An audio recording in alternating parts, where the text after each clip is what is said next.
They said he was done. They said he was finished. Atlas, the white German shepherd, stood in the middle of the wet concrete courtyard of the K-9 training center in Virginia, his coat dull under the gray morning light, ears twitching at the faint hum of distant engines. Rain misted the air, and the scent of damp metal, wet fur, and disinfectant clung heavy, mixing with the faint aroma of coffee from the mess hall. A sign hung over the kennel gate, "Final Retirement Transfer," stamped in bold letters that seemed to echo like a verdict. The younger dogs barked and yipped in their new runs, oblivious to the gravity of this day, their energy a stark contrast to Atlas, who moved with a measured, deliberate pace, his paws pressing into shallow puddles, sending small ripples across the concrete.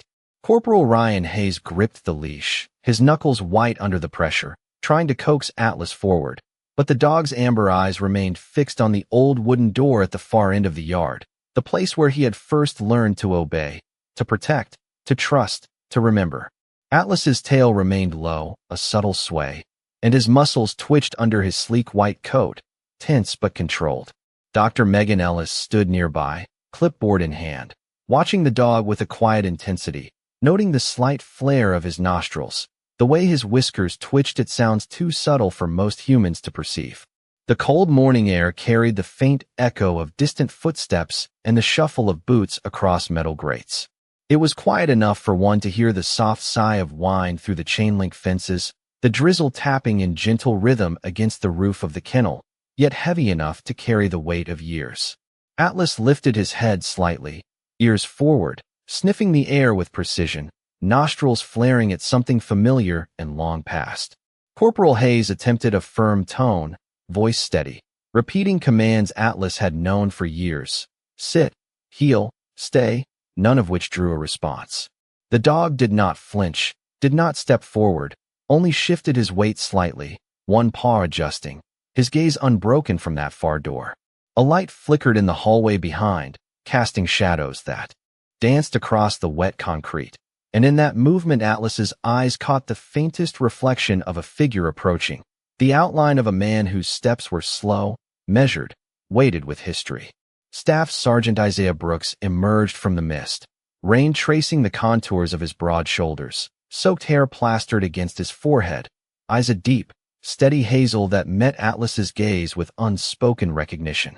He did not call out, did not reach for the leash, only walked toward the dog, each step deliberate, feet crunching softly against the wet ground, the sound amplified in the quiet of the misty morning. Atlas's tail twitched, nostrils flared, and for a moment the world seemed suspended between the patter of rain and the stillness of the courtyard. Isaiah stopped a few feet away, crouching slightly, letting his presence speak without words, letting the silence carry the weight of trust and memory. The younger Marines watched, tense, some uncertain if the old dog would even acknowledge his former handler, but Atlas shifted his stance, a subtle lowering of the shoulders, eyes narrowing as if scanning, calculating, remembering.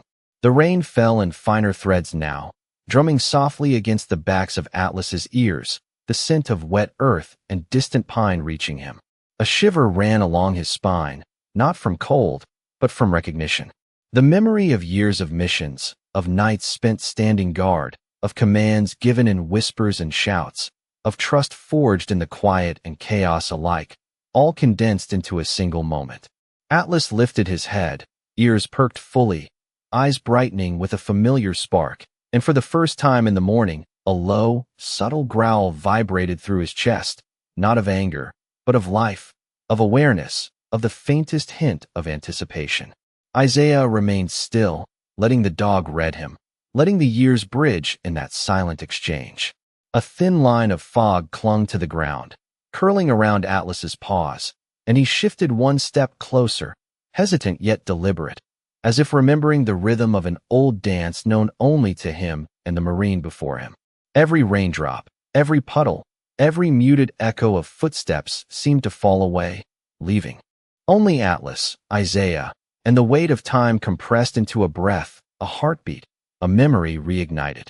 The air smelled of wet fur, rain, and faint leather from Atlas's harness, a scent Isaiah knew as well as his own pulse. Atlas's eyes never left Isaiah's, and Isaiah exhaled slowly, a mix of relief and tension, letting the bond they had forged so many years ago hum quietly in the damp morning air. Without a single command, Atlas took another careful step forward, sniffing the space between them, then lowered himself onto his haunches with precise control, a subtle tilt of the head, signaling recognition without words, signaling readiness, signaling that the forgotten command might soon come, and that for the first time since he had been told he was finished, Atlas was alive in the way that mattered most, awake, alert, and waiting. The courtyard remained shrouded in mist as Atlas paused, his white coat slick from the light drizzle, muscles coiled yet relaxed, every sense alert to the quiet movements around him. Isaiah Brooks took a careful step forward, his boots crunching softly against the wet concrete, eyes scanning for any trace of the familiarity that once bound him to the dog at his side. The younger Marines stood at a respectful distance, unsure if they should intervene, their gazes flickering between the dog and the Marine, sensing that something delicate yet profound was unfolding. Atlas shifted his weight, tail swaying slightly as he sniffed the damp air, nostrils flaring at the mingling scents of rain, concrete, and the faint traces of leather from the harness he had worn during missions long past. The old dog lifted his head and tilted it, ears pricked, amber eyes catching the reflection of the fluorescent lights above, shimmering off the puddles and casting fractured glimmers across the courtyard. Isaiah knelt slowly, placing his hand just above the wet surface of the concrete without touching Atlas, letting the dog choose the moment of engagement. A thin layer of fog curled around their feet, muffling distant sounds, leaving only the subtle rustle of leaves from nearby pines and the soft drip of rainwater from the eaves. Atlas's gaze held Isaiah's, steady, measuring, as if weighing the years and the silence that had stretched between them. He did not flinch, yet he did not move forward either, a careful stillness that spoke louder than words. Isaiah exhaled slowly, the moisture from his breath mingling with the morning air, carrying the faint scent of pine and wet fabric from his jacket. The dog tilted his head again, nostrils quivering as he caught a faint, almost imperceptible sound coming from the far side of the courtyard, the metallic echo of a door hinge that matched a memory buried deep within him. Isaiah's eyes narrowed slightly, recognition dawning as he recalled the quiet command they had used in tandem during operations, a signal only the two of them had known, spoken softly in the night, a whisper to guide, to protect, to connect. Atlas's ears flicked with precision, a subtle motion that betrayed his awareness and understanding, the amber depth of his gaze brightening with the spark of recollection. He shifted forward a fraction, a deliberate, cautious movement, one paw lifting and settling on the wet concrete with a controlled press, marking the first step toward engagement, toward acknowledgement. Isaiah remained still, letting Atlas read him, letting the dog navigate the memory and instinct that had survived years of separation. The younger Marines held their breath, the courtyard suspended in quiet anticipation, each drop of rain a soft percussion against the tension that hung thick between the two figures. Atlas's tail twitched once, then again, a silent pulse of energy, a quiet heartbeat bridging the gap of time and distance. Isaiah reached into his coat pocket, fingers brushing against the worn surface of a dog tag that had accompanied him through countless deployments, a tactile anchor to the past, a token of trust and fidelity. Atlas's head rose slightly, eyes locked on Isaiah's hand, nostrils flaring, whiskers trembling in response to the subtle shift in scent and motion. The air seemed to hum with the weight of unspoken history, of missions survived, of nights standing guard, of quiet moments where life hung in balance, and only the bond between dog and handler kept it steady. Without a single sound, Atlas moved, a measured pace that closed the distance between them by inches, each step deliberate, the wet concrete beneath his paws sending small echoes into the fog. Isaiah lowered himself further, breath slow and steady, hand extended but not touching, allowing the dog to choose trust on his own terms. Atlas paused, sniffing the air again, then another step, tail lifting with subtle confidence, muscles flowing with the fluidity of memory and instinct. The courtyard, mist-shrouded and hushed, bore witness to a silent recognition, a rekindling of connection that no words could convey, only presence. Only mutual understanding between a white K9 who had survived time and distance, and a Marine whose patience and faith had never wavered. Rain fell gently around them, droplets tracing lines across Atlas's fur and Isaiah's jacket, the moisture mingling with the electric anticipation in the air, creating a space suspended in quiet revelation and calm, a space where years of separation dissolved in the simple act of standing together, measuring, recognizing, and preparing for the signal that would bind them once more. Captain Laura Bennett allowed the silence to stretch only a few more seconds before she stepped forward, her boots making a clean, firm sound against the wet concrete. She was not a cruel woman, but she had the posture of someone who had spent years choosing order over emotion, because emotion had a way of breaking protocols and places built to survive them. Her rain jacket was zipped to her throat, her dark hair pinned tight beneath her cap, and her eyes moved from Isaiah to Atlas with a caution that did not hide her concern. "Staff Sergeant Brooks," she said quietly, "we gave you your 5 minutes." Isaiah did not look away from the dog. Atlas had moved close enough now that Isaiah could see the fine silver around his muzzle, the small scar near his right ear, the pale mud gathered between his paws. He looked older than the dog Isaiah remembered, but not empty. Never empty. Isaiah slowly rose to his feet, keeping his hands low, his voice soft enough that it belonged more to the rain than to the people watching. He remembers something. "Captain." Bennett's jaw tightened. He remembers stress. That is not the same thing. Corporal Hayes shifted behind her, holding the slack leash with both hands, his face caught between duty and pity. Dr. Megan Ellis stepped nearer, her clipboard tucked beneath one arm, her gaze fixed on Atlas's breathing. "His heart rate is changing," she said. "Not panic. Focus." Bennett gave her a brief glance. "Doctor, with respect, focus does not erase the last 3 evaluations. He failed recall, failed release, failed basic handler transfer." Isaiah finally turned his eyes toward her. He failed commands written by people who never knew how he listened. The words were calm, but something inside them carried weight. A few of the younger Marines looked down, not wanting to be caught hearing too much. Atlas stood beside Isaiah now, not touching him, but close enough that the space between them felt intentional. The old dog stared past everyone, toward the long storage wing on the north side of the compound, where faded numbers marked a row of sealed rooms. Room 17 sat at the end, half hidden by an overhang and a crooked rain gutter that poured water in a silver rope. Isaiah saw where Atlas was looking, and a cold thread moved through his chest. 6 years had passed since anyone had mentioned that room to him. 6 years since Operation Night Lantern became a line of black ink in a folder he was not allowed to read. He took one step toward the storage wing. Atlas took one step with him. Bennett noticed immediately. "Sergeant, stop." Isaiah stopped. Atlas did not. The dog moved 2 slow paces forward, then lowered his nose to the concrete, sniffing along a line of water that ran from the gutter. His ears twitched. His shoulders tightened. Then he froze. The whole courtyard seemed to lean toward him. From somewhere inside the storage building came a faint metallic sound, small and ordinary, maybe a pipe settling, maybe an old latch shifting in the damp air. But to Atlas, it was not ordinary. His body changed all at once. His head dipped low. His front legs bent. His tail went still. Not fear. Not confusion. A working posture. Isaiah felt the breath leave his lungs. He knew that shape. He had seen it under moonless skies, in dust, beside abandoned vehicles, near doors that looked harmless until Atlas said otherwise.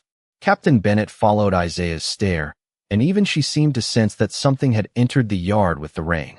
Hayes tried to guide Atlas back, but the dog did not pull. He simply became heavy, anchored to the earth by memory. Dr. Ellis whispered, "What is he doing?" Isaiah answered without looking at her. "He is marking a sound." Bennett's expression sharpened. A sound from a closed storage room? Isaiah's eyes remained on Atlas. Not the room. The hinge. The old latch. He heard it. Rain tapped the roof harder now. A steady hush over the kennel yard. Atlas inhaled again, slow and deep. Then his gaze shifted from room 17 to Isaiah's coat pocket. Not his face. Not his hands. The pocket. Isaiah felt the old weight there before his fingers touched it. A cracked black whistle, worn smooth at the edge. He had carried it for years without using it, like a man carrying a key to a house that no longer stood.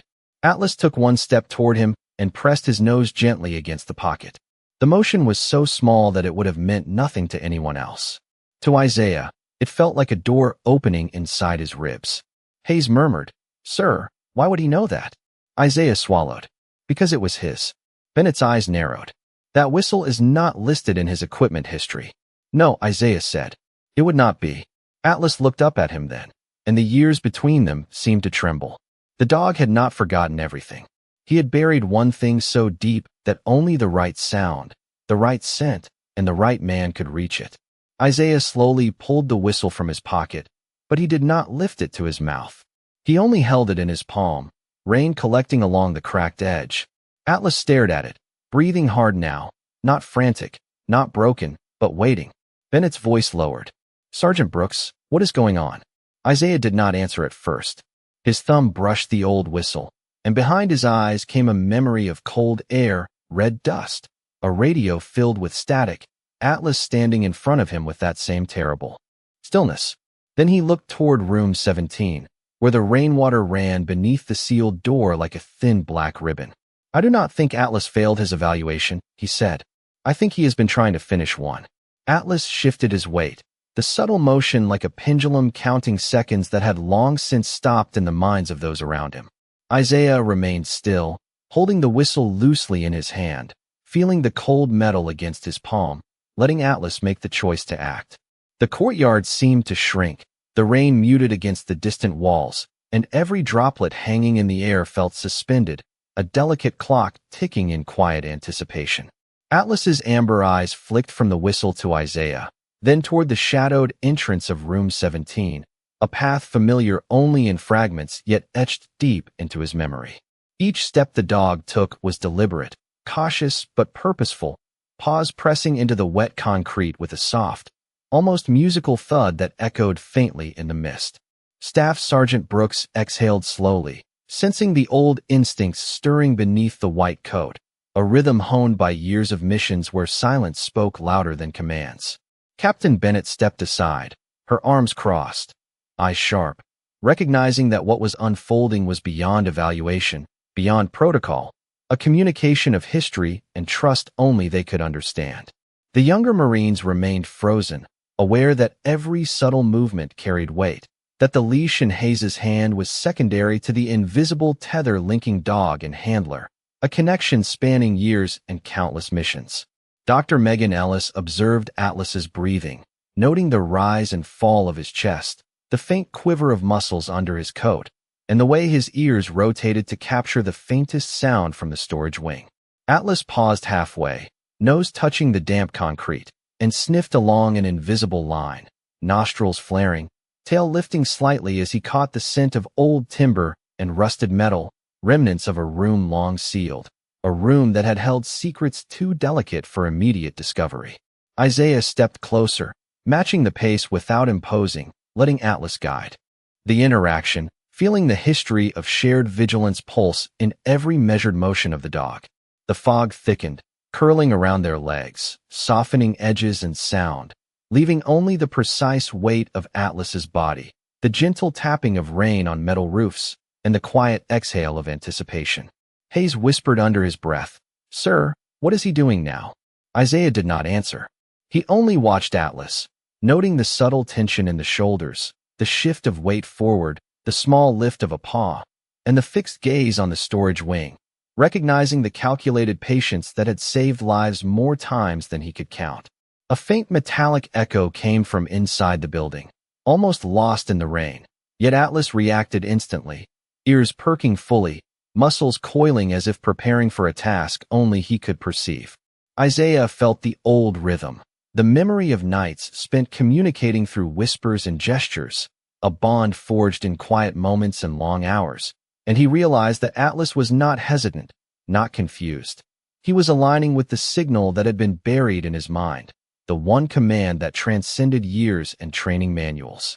Atlas took a careful step, then another, moving closer to the door as if leading Isaiah not only to a physical location, but to a memory and understanding shared only between them.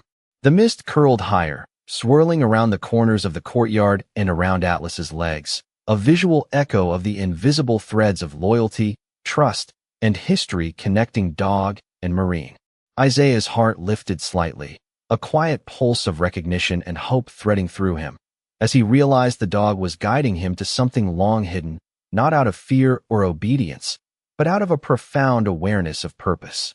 The younger Marines, the captain, and Dr. Ellis watched silently, each feeling the weight of the unseen connection, the presence of an unspoken language written in instinct, memory, and subtle motion. Atlas reached the threshold of the building, paused, and looked back at Isaiah, eyes steady, questioning, seeking permission without words. Isaiah knelt slightly, hand extended, voice low, calm, carrying a quiet authority that did not demand but invited, "You may proceed." The dog's muscles rippled as he lowered his body briefly, then moved forward with careful determination, paws pressing on the worn concrete of the entryway. Each movement was measured, each breath controlled, every glance and shift of weight conveying recognition, history, and trust. The building seemed to exhale with them, the faint scent of aged timber and metal rising with the mist, wrapping around Atlas and Isaiah, grounding them in the continuity of shared experience. Isaiah followed at a deliberate distance, every sense alert, every step a conversation in silence, letting Atlas navigate the space and the memory embedded in its very foundation. The fog, the rain, the concrete, the muted echo of distant voices, all receded into a background hum as dog and handler moved together, a rhythm refined over years, a partnership unbroken by time, distance, or the doubts of others, each step bringing them closer to the discovery that awaited beyond the sealed door, a secret remembered, a bond reaffirmed, and a path back to purpose restored. Isaiah crouched just outside the threshold of room 17, his boots slick from the morning drizzle, eyes tracing every subtle motion of Atlas as the dog entered with measured precision. The old concrete floor carried the faint scent of rusted metal and aged timber, mingling with the moisture in the air to create an atmosphere thick with anticipation. Atlas paused halfway, nostrils flaring, ears pricked fully, tail lowered but tense, signaling awareness of something just beyond perception. Isaiah's hand hovered near the worn black whistle in his pocket, fingers brushing against the smooth edge as he remembered the quiet phrase that had guided them through countless nights. Lantern low. The dog's amber eyes caught the motion, reflecting recognition and an undercurrent of anticipation, and he took another deliberate step toward the center of the room. Dr. Megan Ellis and Captain Bennett watched from the entrance, the clipboard and crossed arms forgotten in the gravity of the moment, as Atlas's movements became a language all their own. Each paw press echoed softly against the concrete, a rhythmic beat of experience and instinct, and the faint hum of the overhead lights seemed to punctuate the silence. Isaiah's breath slowed, matching the dog's measured rhythm, feeling the connection tighten like an invisible tether that had never been broken. Atlas sniffed the air along a line of water that trickled from a small crack near the door, following the scent of memory and purpose with meticulous care, nostrils quivering, whiskers twitching as he tracked a trail invisible to everyone else. He reached the corner of the room where a faint metallic gleam caught the muted light, and he paused, body coiled, breathing steady, eyes scanning the shadowed space. Isaiah exhaled slowly, allowing the years of trust and shared missions to guide his next movement, and whispered under his breath, "Lantern low." The words hung in the damp air, carried softly through the mist, barely audible to anyone other than Atlas, yet resonating in a way that bridged time and distance. Atlas's ears flicked sharply, muscles rippling beneath the white coat as recognition ignited, and he lowered his body briefly before moving with renewed purpose, stepping toward a section of the floor that had long been ignored, a patch of aged wood that bore the faint scars of past interventions. He pressed his nose against it, tilting his head, reading the memory embedded in the grain, and then pawed gently, lifting just enough to signal Isaiah without alarming anyone else. Isaiah moved closer, hands steady, breath synchronized with the dog's measured rhythm, feeling the pulse of intuition and memory that Atlas carried in every sinew. Dr. Ellis and Captain Bennett leaned slightly forward, their eyes widening as the dog's deliberate actions unveiled a pattern, a hidden line leading toward the object of their silent quest. Atlas sniffed again, tail flicking once, and then stepped back, glancing toward Isaiah with an intensity that conveyed urgency and comprehension without sound. Isaiah nodded imperceptibly, understanding the unspoken directive, the single thread of command and recognition that guided this moment. Atlas moved again, slow, purposeful, approaching the target area with precision, pausing. To sniff, to analyze, to connect the present with the echoes of past operations. The air seemed to hold its breath, the faint tap of rain outside forgotten, the distant shuffle of Marines reduced to a hushed backdrop as Atlas worked, every small motion heavy with meaning. Isaiah's eyes followed the dog closely, noting the subtle flex of muscles, the slight lift of a paw, the way Atlas's amber eyes shifted focus from the floor to Isaiah and back, a dialogue unspoken but profound. The dog crouched briefly, then nudged at a corner of the wood, a small metallic glint revealing itself, catching the light and reflecting a secret long buried. Isaiah stepped forward slowly, feeling the weight of anticipation and years of separation, recognizing that this was not merely a discovery, but the culmination of a bond that had endured missions, distance, and silence. Atlas shifted his stance, eyes locked on Isaiah, tail low but poised, signaling readiness and trust, a reaffirmation that the forgotten command had reached its destination. The metallic object gleamed faintly under the damp light, and Isaiah reached down to lift it, understanding without words the significance embedded in Atlas's deliberate actions.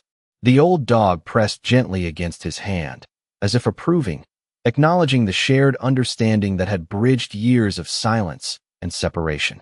Outside the room, the younger Marines watched in quiet awe, the gravity of the scene not lost on them, the silent dialogue between human and canine a lesson in loyalty, memory, and the subtle power of presence. Atlas exhaled softly, a controlled sigh that carried both relief and accomplishment, stepping back to stand beside Isaiah, eyes bright, muscles relaxed but alert, the tension of anticipation giving way to the quiet acknowledgement that a mission, long dormant, had been honored, completed, and understood, all without a single raised voice or overt action, only the measured response to a signal that had waited years to be heard. Isaiah lifted the small metallic object from the floor, feeling its weight, its contours familiar yet long ignored, the cold metal pressing against his palm as though transmitting the memories it had carried for years. Atlas remained close, body tense, eyes alert, tail low but poised, ears flicking at every distant sound that the mist carried from the courtyard outside. The room smelled of aged wood, damp concrete, and the faint iron tang of old rainwater that had seeped through the cracks over time. Isaiah turned slowly, holding the object before him, noticing the engraved lines, the subtle marks left by hands long gone, each detail speaking silently of past missions and decisions made in quiet desperation. Atlas stepped forward, one careful paw lifting and pressing gently against Isaiah's ankle, a reminder that the dog was both present and attentive, measuring each motion with instinctive precision. The soft tap of rain against the roof and walls seemed to slow, carrying a rhythm that matched the measured breathing of the pair, connecting them to the subtle pulse of the base around them. Isaiah placed the object on the floor, kneeling slightly, tracing the faint etchings with a fingertip, recognizing the coordinates, the identifiers, the markers that had once guided their actions, all preserved beneath layers of dust and time. Atlas circled the area, nose close to the floor, tail flicking, sniffing each corner, registering the space in a manner that only a dog of his experience could, blending memory, scent, and instinct into a precise understanding of the room's layout. Isaiah followed, each step cautious, echoing softly in the silent chamber, aware that Atlas's attention dictated the flow, that the dog's choices carried the authority of experience. The younger Marines lingered outside, the rain muted by the thick walls, observing in silence, sensing that they were witnessing a dialogue far older and deeper than any words could convey. Dr. Ellis leaned slightly forward, noting the coordination, the subtle cues, the micro-movements of Atlas as he aligned his body with Isaiah's gestures, waiting for the unspoken signal to act. A faint breeze moved through a small ventilation shaft, carrying the scent of damp pine from outside, mingling with the smell of wet concrete and the subtle musk of the old dog, a sensory blend that seemed to anchor the moment in reality and memory simultaneously. Isaiah spoke softly, a whisper almost lost in the echo of the chamber, reinforcing the bond between them, a phrase long buried in the rhythm of their shared experiences, and Atlas's ears flicked, tail stiffened, amber eyes narrowing as comprehension surfaced beneath the white fur. The dog moved again, nudging the metallic object with his nose, rolling it slightly toward a corner, exposing a hidden latch beneath the worn floorboard. Isaiah bent low, careful not to startle the animal, and pressed his hand over the latch, feeling the mechanism give way under gentle pressure, revealing a compartment that had been sealed for years. Inside lay documents, maps, and a set of dog tags arranged with meticulous care, each piece a fragment of the operation long hidden, a silent record waiting to be discovered. Atlas rested his head briefly against Isaiah's leg, the pressure deliberate, reassuring, affirming that the discovery was acknowledged, understood, and honored. Isaiah's breath deepened, a mix of relief and quiet wonder, as he traced the contents with his eyes, noting the precision and intention behind the arrangement, recognizing that the dog had led him here not only through physical guidance, but through shared memory and trust, a connection that transcended time and distance. Outside, the rain began to lighten, a thin mist curling around the edges of the building, and the faint sounds of footsteps and distant voices remained muted, insignificant against the quiet resonance of the moment within. Atlas shifted, standing tall, ears forward, eyes locked on Isaiah, signaling readiness for whatever came next, a subtle tension in his body that conveyed understanding and anticipation. Isaiah nodded once, acknowledging the dog's focus, and gently touched the white fur along Atlas's shoulder, feeling the warmth and strength that belied the years, recognizing that the dog's loyalty, memory, and intuition had brought them to this precise moment, unveiling truth without need for proclamation or fanfare.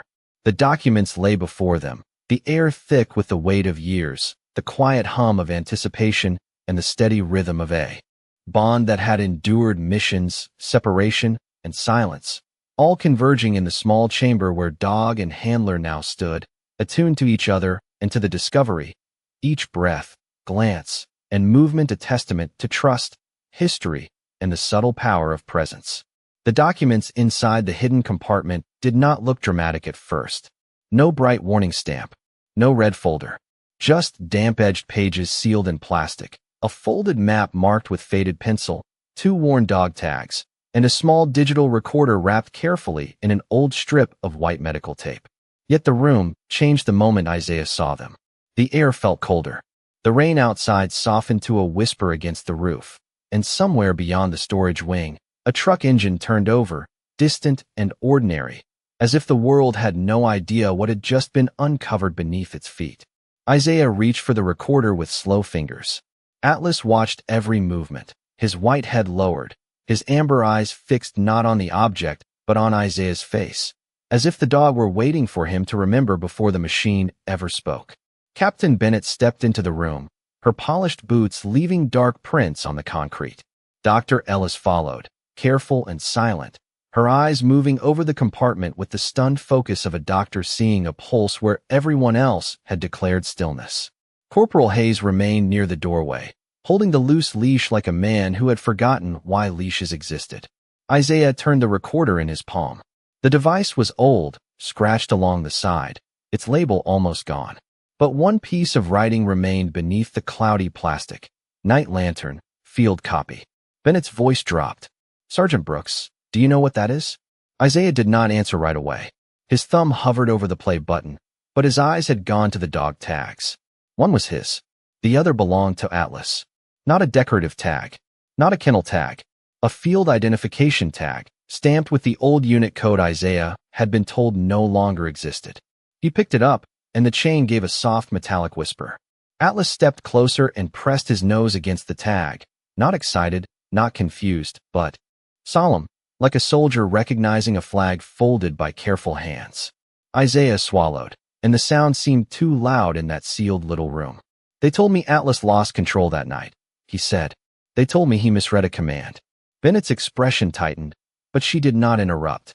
Isaiah looked toward the far wall, where rainwater crawled down in a thin line from a crack near the ceiling. I believed them because I woke up in a hospital and everyone else had already written the story. Atlas made a low sound then, quiet enough to be mistaken for breath. Isaiah looked down. The dog's ears were forward, his body still, his gaze locked now on the recorder. Isaiah pressed play. At first, there was only static. A dry, brittle hiss filled the room, mixed with wind and a faint, distant radio tone. Then came a younger version of Isaiah's voice, thinner, strained by cold air and urgency, but unmistakably his. Atlas is not attacking. He is warning us. No one moved. The recorder crackled again. Another voice entered, older, clipped, carrying authority without warmth. Stand down the dog. File it as unstable response. Isaiah's grip tightened, but he did not speak. The recording continued, broken by static, footsteps, the sound of a door latch. Then Isaiah again, closer this time. Atlas marked the container twice. He is right. There is something wrong with the manifest. After that came silence, long enough that Hayes shifted at the doorway. Then the older voice returned, lower now, almost hidden beneath the static. Remove the notation. The dog becomes the problem, not the report. Bennett closed her eyes for 1 second. Only one. But when she opened them, something in her face had changed. The rain outside seemed to press harder against the building, though it had not grown heavier. Dr. Ellis covered her mouth with one hand, her eyes shining, not from fear, but from the sudden understanding that an animal had carried a truth inside him for 6 years while people called it failure. Isaiah stopped the recorder. His hand rested on the floor beside the hidden compartment, fingers spread against the cold concrete. Atlas lowered himself beside him, not in submission, not from age, but as if returning to the exact place where a mission had been paused. Isaiah looked at Captain Bennett, who signed a retirement transfer. Bennett did not answer immediately. Her eyes moved from the recorder to the map, then to the old command sheet, then to the blacked-out line that should never have been buried in a storage room. Finally, she said one name. Colonel Warren Pike. The sound of it landed softly, but Atlas reacted before any person did. His ears snapped toward the hallway. His head lifted. His nostrils flared once, then again, drawing in the air beyond the doorway. He stood slowly, every inch of him becoming alert. The old dog was no longer focused on the papers. He was focused on a scent moving through the building. A scent layered beneath rain, leather, and floor wax. Mint tobacco. Gun oil. Expensive cologne faded by a wet wool coat. Isaiah saw the change in him and felt the old cold rise along his spine. Footsteps approached from the corridor, unhurried, confident, each one echoing against the storage wing like a man who believed every door still belonged to him. Captain Bennett turned. Dr. Ellis stepped back. Hayes straightened. Atlas moved in front of Isaiah without a command, his white body calm, steady, and impossibly still. Then Colonel Warren Pike appeared in the doorway, silver-haired, broad-shouldered, his uniform clean enough to look untouched by the rain. His eyes went first to the open compartment, then to the recorder in Isaiah's hand, then to Atlas. For a moment, no one spoke. The old dog did not bark. He did not lunge. He only stared at Pike with the terrible patience of a witness who had waited 6 years to be believed. Pike's mouth formed a thin smile that never reached his eyes. That material is classified, he said. Isaiah arose slowly, Atlas standing with him as though they shared one breath. No, Colonel, Isaiah said quietly. That material is alive. Colonel Pike's words settled into the room like dust that had been waiting years to fall. Classified. The old shield. The clean word men used when truth became inconvenient. Isaiah stood with the recorder in one hand and Atlas beside his leg, the white German shepherd so still that the rise and fall of his chest seemed like the only movement left in the building. Rainwater tapped along the metal gutter outside, steady and patient, while the fluorescent light above room 17 hummed with a thin, nervous sound. Captain Bennett stepped between Pike and the open compartment, not aggressively, not loudly, but with the quiet posture of an officer choosing the harder right over the easier order. Sir, she said, this room was opened under my authority after a retirement evaluation produced irregular behavior from a military working dog. Pike's eyes did not leave Isaiah. Then close it under mine. Dr. Ellis drew in a slow breath. Atlas turned his head slightly toward her, then back to Pike, as if cataloging everyone in the room, every scent, every heartbeat, every small shift of intention. Corporal Hayes stood near the doorway, young and tense, his hands empty now because the leash had slipped from his fingers without him noticing. Pike took one step forward. Atlas did not growl. That was what made everyone listen. A dangerous dog made noise. A frightened dog pulled away. Atlas did neither. He simply moved one pace ahead of Isaiah and planted his paws on the concrete, his body forming a calm white line between the colonel and the evidence. Pike looked down at him with a cold patience that had probably worked on people for decades. Move the animal, Sergeant. Isaiah's voice stayed low. He is standing where he needs to stand. Pike's smile vanished. Bennett, remove that recorder and secure the dog. That is a direct instruction. Captain Bennett did not move. The silence that followed felt wider than the room. Outside, somewhere across the yard, one of the younger K9 dogs barked once and then fell quiet, as if even the kennels understood this was not a moment for noise. Bennett looked at Isaiah. Play it again. Pike's head turned sharply. Captain. Bennett held his gaze. If this is classified, then it deserves to be handled properly. We need to know what we are securing. Isaiah pressed the button before fear could catch up to anyone. Static filled the room again, thin and ghostly, followed by his own younger voice saying, Atlas is not attacking. He is warning us. The sound moved through the small space like breath returning to lungs that had waited too long. Atlas's ears lifted, and his eyes softened for half a second at the sound of the younger Isaiah, as if some piece of him had also been trapped inside that recording. Then the older voice came through, clipped and low. Remove the notation. The dog becomes the problem, not the report. Pike's face changed in a way only Atlas seemed to catch first. Not fear. Calculation. The colonel reached toward the recorder. Atlas stepped once, not toward him, but into the space between Pike's hand and Isaiah's wrist. No teeth. No snap. Just presence. An old dog using restraint with more discipline than any order in the room. Pike froze, because to move farther would make the truth visible to everyone. Dr. Ellis whispered, he knows. Isaiah did not look away from Pike. He always knew. The recorder continued, crackling with the past. A third voice emerged, faint but clear enough, a logistics officer confirming a shipment number, followed by the sound of paper shifting and the mention of a sealed manifest that was never entered into the official file. Bennett's expression hardened with each word. Hayes looked from the recorder to the colonel, his face pale with the dawning understanding that rank could stand tall and still cast a shadow. Pike lowered his hand slowly. You have no idea what you are opening, he said. Isaiah answered softly, I know exactly what was closed. Atlas shifted then, pressing his shoulder lightly against Isaiah's knee. It was not weakness. It was anchoring. The kind of touch that says stay steady. I am here. Bennett took the recorder from Isaiah, not to confiscate it, but to hold it up where everyone could see her choosing the record over the rumor. This material goes to the Inspector General, she said. Pike stared at her. You are ending your career over a dog. Bennett looked down at Atlas, at the white fur damp with rain, at the scar near his ear, at the old eyes that had carried the truth longer than any file cabinet ever could. No, sir, she said. I am correcting one. The words did not land loudly. They landed clean.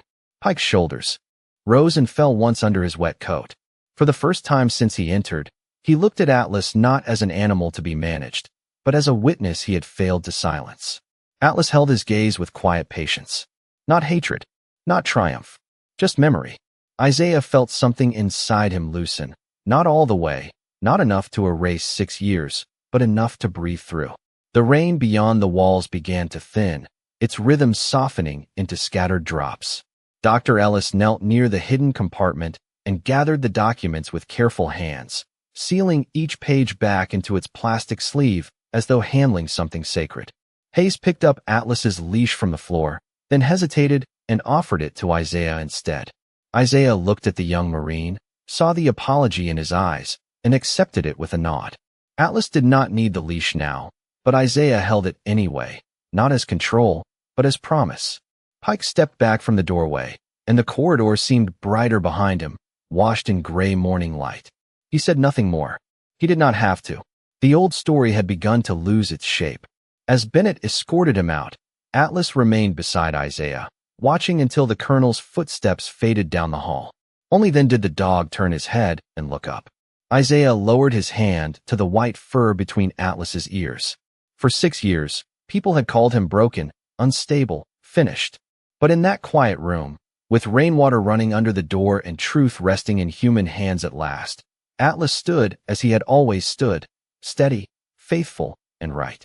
By the time the rain stopped, the courtyard outside the K9 training center had changed without moving at all. The same fences stood there. The same kennels lined the wet concrete. The same faded numbers marked the old storage wing. But the air no longer felt like a place where a good dog had been sent to disappear. It felt washed clean, as if the morning had finally exhaled. Atlas walked beside Isaiah Brooks without pulling, without lowering his head, without looking back toward room 17. His white coat was still damp, his paws still marked with dust from the hidden compartment, but something in his stride had returned. Not youth. Not the sharp speed of the dog he had been years ago. Something quieter. Dignity. Captain Bennett stood near the administration building with Dr. Megan Ellis and Corporal Hayes, while the official transfer forms lay spread across a metal desk just inside the doorway. The bold stamp that had once declared final retirement was crossed out in black ink. Under it, Bennett wrote a new status with her own hand, cleared for private adoption by former handler. She paused after the last word, not because she doubted it, but because some decisions deserve to be felt before they are filed. Isaiah watched through the open door, one hand resting lightly on Atlas's leash. The old dog sat at his side, ears relaxed, eyes moving calmly across the yard where younger K9s sniffed the wet air and shook rain from their coats. Dr. Ellis stepped toward them with a small navy collar tag in her palm. It was new, clean, and simple, the kind sold in any American pet store, but she held it as carefully as if it were a medal. "I thought he should leave with something that belongs to this life," she said. Isaiah took it. The tag read Atlas Brooks, Home Detail. For a moment, he could not speak. Atlas leaned his shoulder against Isaiah's leg, a gentle pressure, steady and familiar. Isaiah closed his fingers around the tag and nodded once. "Thank you, Doctor." Hayes cleared his throat, embarrassed by his own emotion, then crouched in front of Atlas. "I am sorry, boy," he said. "I thought you were just being stubborn." Atlas sniffed the young Marine's sleeve, gave one quiet huff, and turned his head back toward Isaiah, granting forgiveness in the simple, unsentimental way only a dog can. Captain Bennett came last. She did not kneel. She stood straight, because that was who she was, but when she looked at Atlas, her voice softened. "You served well, old man. Better than we deserved." Atlas blinked slowly, his ears flicking at the sound of her voice. Isaiah clipped the new tag to the collar. The small ring clicked once, bright and clean in the damp morning air. No band played. No formation gathered. No public speech marked the moment. Just 4 people, a white German shepherd, and a truth that had finally found its way into the light. Isaiah signed the adoption papers with a hand that trembled only at the end. Then he folded the leash once around his wrist and walked toward the parking lot. Atlas followed without hesitation. At the gate, the dog stopped. Not because he wanted to stay, because some places must be honored before they are left. He turned his head toward the kennel yard, toward the old storage wing, toward room 17, standing quiet beneath the gray sky. Isaiah waited. He understood. Atlas had given years to that place. He had given his senses, his strength, his silence, and finally his memory. The wind moved gently through the fence, carrying the scent of wet pine and clean asphalt. Then Atlas faced forward again. Isaiah opened the passenger door of his old dark blue pickup, and Atlas climbed in slowly, with the careful effort of age. Isaiah did not rush him. He placed one hand beneath the dog's chest, not lifting, only supporting. When Atlas settled onto the blanket spread across the seat, he rested his muzzle against the window and watched the base grow smaller as they drove away. The highway south stretched for miles beneath a clearing sky. By late afternoon, Virginia gave way to softer roads, then long stretches of trees, then the familiar salt scent of the North Carolina coast. Isaiah lived in a small white house outside Beaufort, less than a mile from the water, with a narrow porch, a leaning mailbox, and a wind chime that sounded like distant glass whenever the sea breeze rose. That evening, He opened the front door and let Atlas enter first. The dog stepped inside, sniffed the worn floorboards, the old couch, the folded blanket near the fireplace, the bowl waiting in the kitchen. Then he walked to the front window, circled once, and lay down where the last gold of sunset spilled across the floor. Isaiah stood in the doorway for a long moment, still wearing his damp jacket, still holding the leash though he no longer needed it. The house had been quiet for years. Not peaceful, just quiet. Now there was the soft sound of Atlas breathing, the faint clink of the new tag against his collar, the steady presence of another living soul choosing to stay. Isaiah removed his boots and crossed the room. He sat beside the old dog, back against the wall, and rested his hand on Atlas's white shoulder. Outside, the sky deepened from gold to blue. A gull called somewhere beyond the trees. The wind carried salt through the open window. Isaiah looked down at Atlas and whispered the words once more, not as a command, not as a test, but as a blessing from one survivor to another. Lantern low. Atlas opened his eyes. He lifted his head just enough to meet Isaiah's gaze, then laid it gently across the Marine's knee. And in that small house near the sea, where no one was watching,